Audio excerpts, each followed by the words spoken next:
కొయ్య గుర్రం.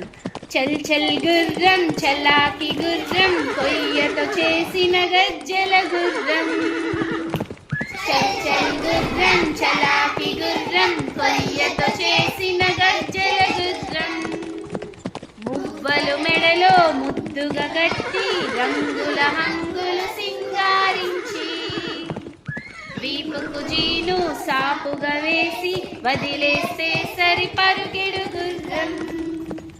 డెక్కల చప్పుడు టక్ టక్ మంటూ, గజ్జెల మోతలు ఘల్ ఘల్ మంటూ, విచ్చల విడిగా విహరిస్తుంటే ముచ్చట వేయును ముద్దుల గుర్రం. విచ్చల విడిగా విహరిస్తుంటే ముచ్చట వేయును ముద్దుల గుర్రం.